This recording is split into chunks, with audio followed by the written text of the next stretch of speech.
Graça e paz, queridos. Glória a Deus. Quem está feliz com Jesus?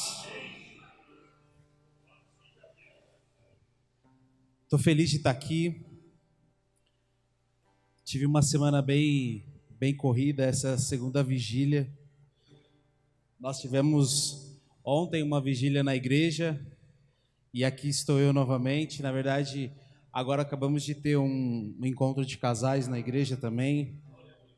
Então, tá bem corrido, mas glória a Deus que Deus preparou a oportunidade de estarmos aqui nessa madrugada já, né? Queridos, fazer podcast não é fácil, viu? Eu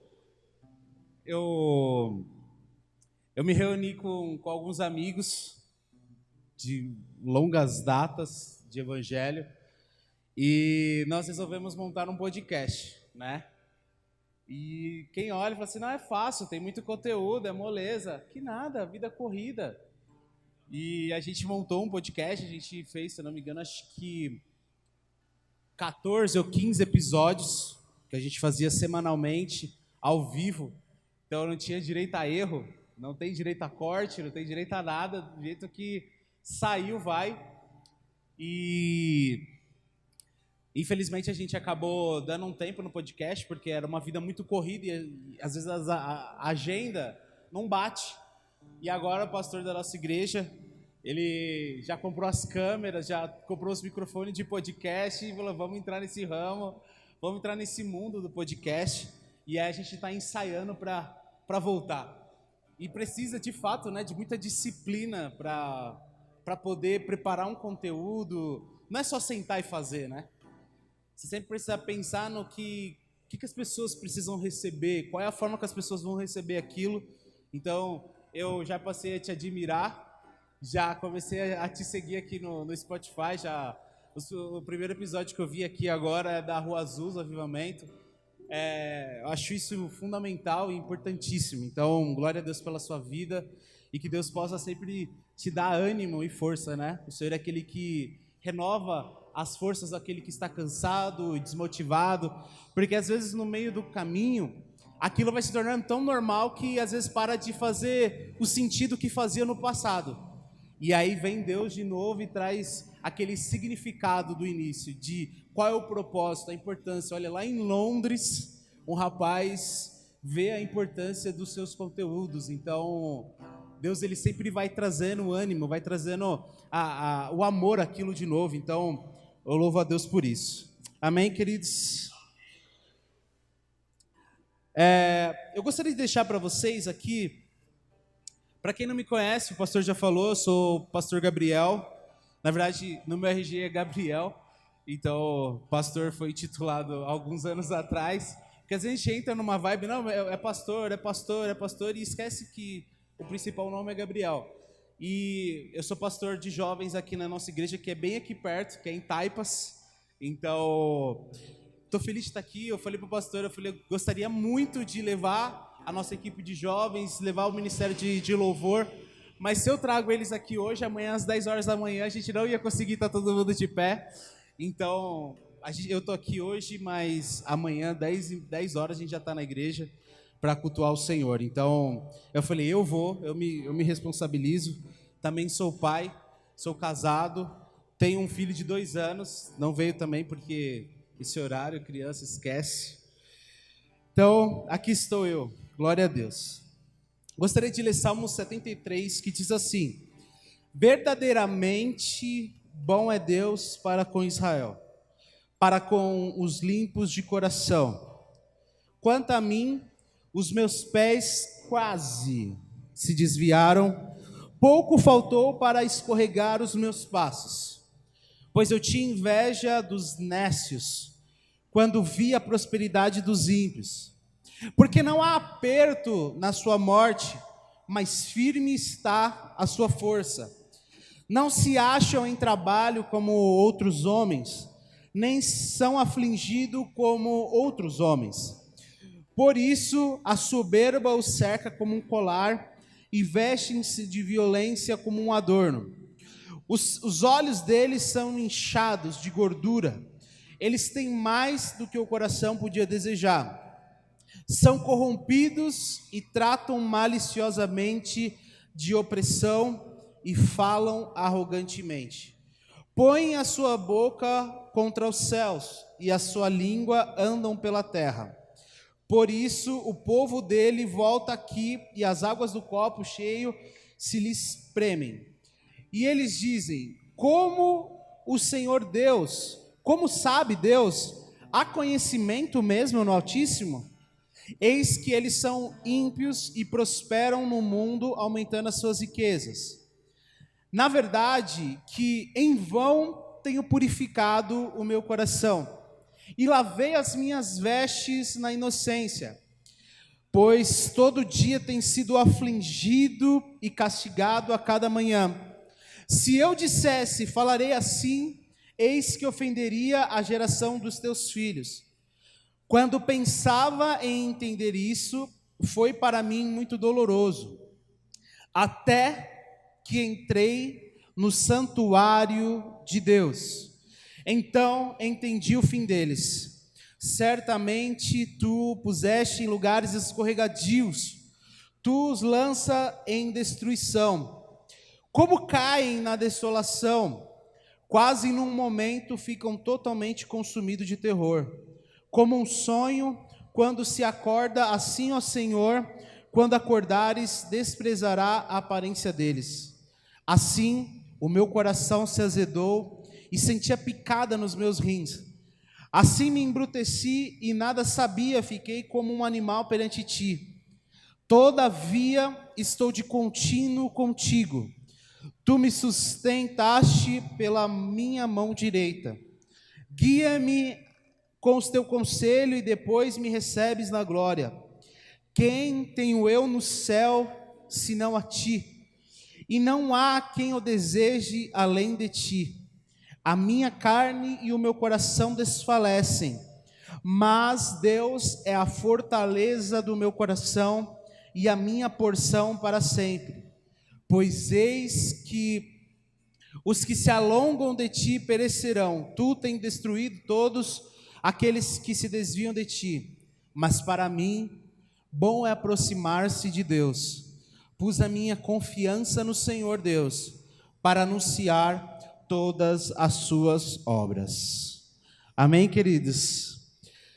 Você percebe a mera semelhança que às vezes é a nossa vida com esse momento terrível que Asaf estava vivendo?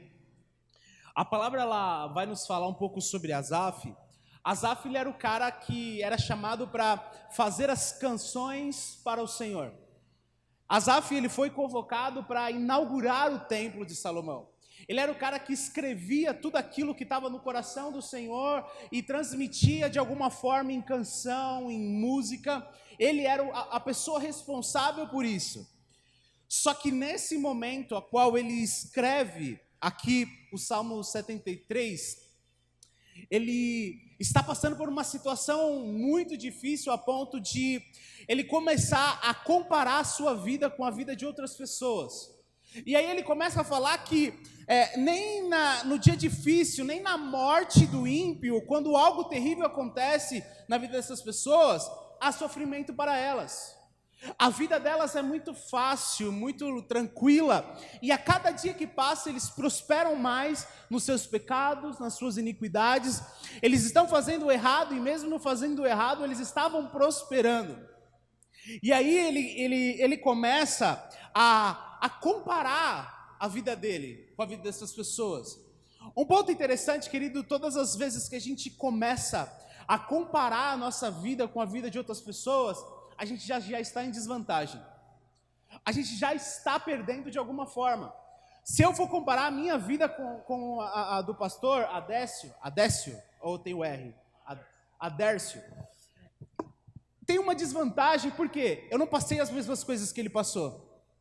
Ele passou por circunstâncias na qual talvez eu não passei, ou vice-versa. Nós fomos forjados e tratados de forma diferente. Então, quando eu olho para a vida dele e eu quero me comparar com ele, eu já começo a me sacrificar, eu começo a me burlar. Então, todas as vezes que você se permite se comparar com alguma outra pessoa, aquilo que Deus estava fazendo por você era bom, mas começa a se tornar algo ruim. Eu tive uma experiência que eu estava trabalhando, eu gostava daquilo que eu estava fazendo, porém, em um determinado dia, eu me permiti me comparar com outras pessoas. Queridos, eu sempre glorificava a Deus pelo meu trabalho, por tudo, todas as oportunidades eu falava, foi Deus que me deu, é Ele quem faz, é Ele quem está fazendo. Porém, quando eu comecei a me comparar, aquilo que Deus estava fazendo, a porta que Deus tinha aberta para mim, aquilo começou a se revirar dentro de mim. O emprego que estava bom começou a ficar ruim. O salário que eu ganhava que estava bom começou a ficar péssimo, já não era o suficiente para mim. Por quê? Porque eu permiti que uma semente da comparação germinasse dentro de mim. Queridos, e a ponto de eu falar, eu vou sair daqui, eu mereço coisa melhor, eu vou atrás de coisa melhor. Merecia naquela época, mas o que eu preciso entender é que a comparação na qual eu estava entrando era o que iria me levar para um buraco muito profundo. Então, queridos, aqui ele começou a se comparar, e para você entender o estágio de profundidade que ele chegou, ele começou a falar assim: então, em vão eu tenho me purificado, em vão eu tenho lavado as minhas mãos na inocência. Queridos, a comparação, o estágio profundo que ele estava vivendo naquele momento, foi o suficiente para ele começar e falar assim: peraí, nada do que eu fiz para o Senhor está valendo a pena então vir aos cultos não está valendo a pena, servir ao Senhor, me buscado a Ele, não tem surtido efeitos. Queridos, eu quero que a gente possa trazer essa palavra para a nossa vida, e estar aqui, a gente não pode começar a se comparar com a vida de outras pessoas, a prosperidade de outras pessoas. Aí eu vejo muita gente falando assim: mas a pessoa nem vai para a igreja, nem é cristão, nem dá oferta, nem dá dízimo, e está prosperando, está ganhando bem. Queridos, o que você precisa entender é ser grato a Deus por tudo que Ele tem feito a nós, a nossa vida. Então aqui, queridos, ele começou a entrar numa fase que aquilo que ele estava fazendo para o Senhor já não estava mais valendo a pena para ele. E ele começa a indagar o Senhor: será que eu tenho em vão me purificado? E, queridos, às vezes a gente entra numa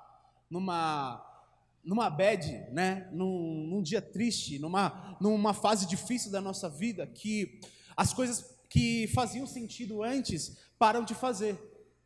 Aquilo que alegrava o nosso coração, às vezes coisas simples de estarmos aqui, estarmos em um culto de ensinamento, estarmos na presença do Senhor, que é algo que nos alegra, de repente aquilo para de fazer sentido para a gente.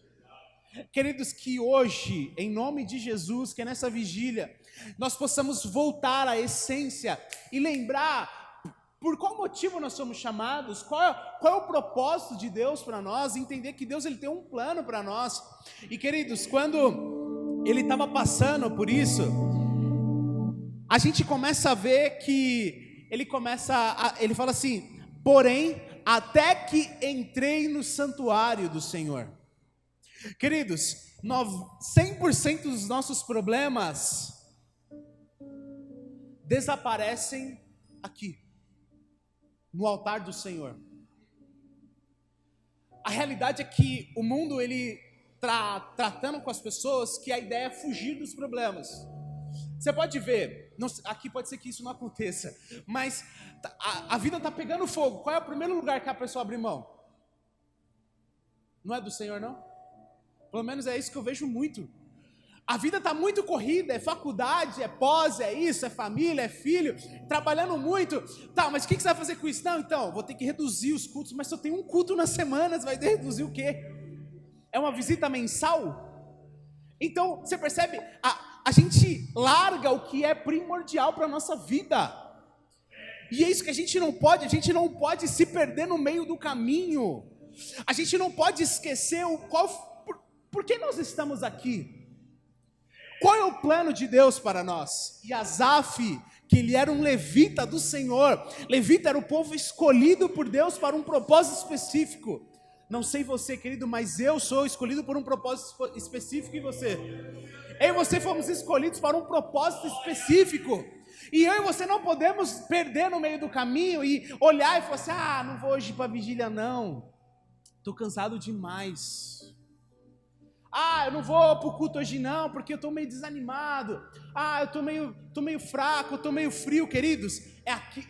Querido, se não for aqui o lugar que a gente se aquece, eu não sei qual lugar mais. Às vezes as pessoas não percebem que quando Satanás ele tira, se você tira uma brasa, um graveto de uma fogueira, o que acontece? Ele apaga. Ele pode ficar aceso, querido, é isso. As pessoas estão sendo tiradas do meio da comunhão, do meio do fogo, e aí elas estão acesas, porque elas acham que podem sobreviver sem isso. Só que quando elas não percebem, é que aquele graveto vai parando de pegar fogo. Isso aqui é um incendiando o outro, é um edificando o outro.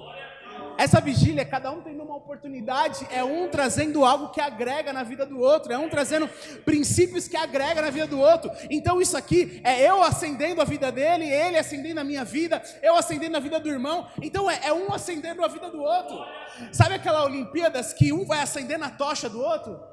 Querido, o que a gente precisa entender é que nós estamos correndo uma maratona e essa tocha não pode apagar. E a palavra fala que diante da presença do Senhor há um fogo que não se apaga.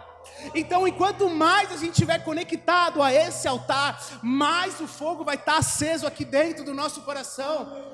Queridos, quando Asaf entrou, quando ele se permitiu entrar na presença do Senhor, mesmo com todas as dúvidas que ele estava sentindo, todas as indagações, todos os questionamentos, quando ele entrou, a palavra fala assim: porém, quando eu entrei no santuário do Altíssimo, eu o contemplei e vi o fim de todas as coisas. E sabe qual é o fim de todas as coisas sem Deus? É nada. Ninguém tem nada sem Deus. A palavra fala que a vida dessas pessoas que infelizmente ainda não conhecem ao Senhor, ela passa como um suspiro, ela passa como uma névoa. Uma hora ela está, outra hora a pessoa não está mais. Então a vida sem Jesus, ela é muito oscilante e muito arriscada. Então, quando ele entrou na presença do Senhor, todas aquelas indagações sumiram, porque ele viu que aquilo que ele estava fazendo não era em vão, que a gente está buscando ao Senhor não é em vão. Vocês fizeram o jejum de Esther, isso não é em vão, vocês estão se santificando para o Senhor. E sabe, tem uma palavra de Deus para vocês, a palavra fala assim: santificai-vos hoje, porque amanhã fará o Senhor maravilha no meio de vós. Então, queridos, o que Deus ele vai fazer maravilha, mas existe uma condição: é a santificação do povo. É um povo que tem fome e sede da presença dele, queridos. E aqui eu quero finalizar. E aí ele fala assim: para onde irei sem a tua presença? Eu quero finalizar com essa pergunta para nós, para a nossa vida. Para onde iremos sem essa presença? Eu vejo muita gente que inicia casamento, inicia trabalho, inicia diversas coisas, empresas, inicia diversas coisas, sem chamar Deus para dentro daquilo. Queridos, quando Jesus estava dormindo dentro do barco, e ele falou assim: vamos para o outro lado, a palavra fala que veio uma tempestade. Só que Jesus estava no barco. O problema é quando a gente entra numa fria, só que a gente não chamou Jesus para dentro do barco. Queridos, nós precisamos aprender a trazer isso para a nossa vida. Para onde eu irei sem a tua presença? A palavra fala que Davi, quando ele iniciou o seu ministério, primeiro que no reinado de Saul, ele reinou durante todos os anos. A palavra vai completar em Atos, falando que ele reinou todos os anos da vida dele, sem ter a presença do Senhor no reinado dele. E quando a gente decide iniciar ou fazer algo sem que a presença do Senhor esteja conosco, é desastre, é uma furada. A gente vai se ferir, vai ferir pessoas.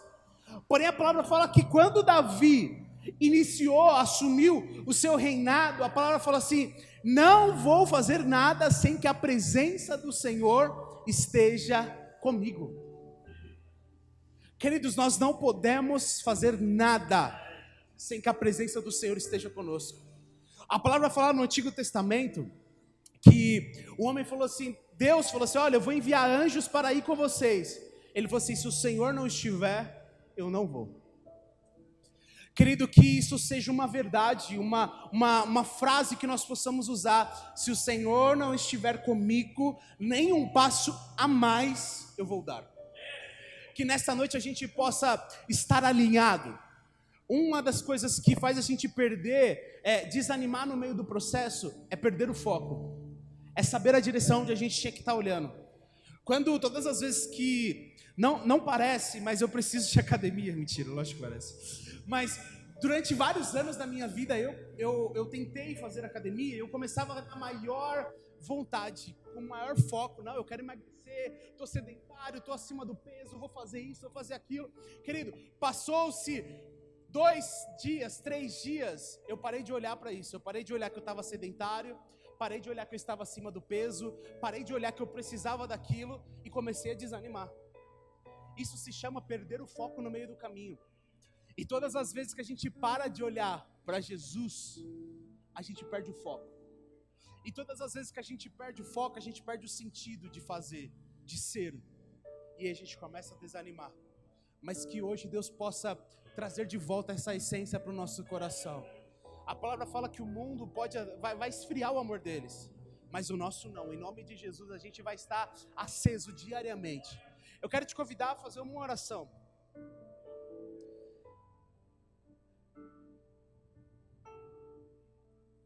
Queridos, o posicionamento que a gente precisa ter na nossa vida, não só em momento de eleição, não necessariamente é só por você, mas é por você e pela sua família. Josué, quando ele vai falar com o povo, ele fala assim: olha, não sei vocês. Querido, as outras pessoas, elas são elas.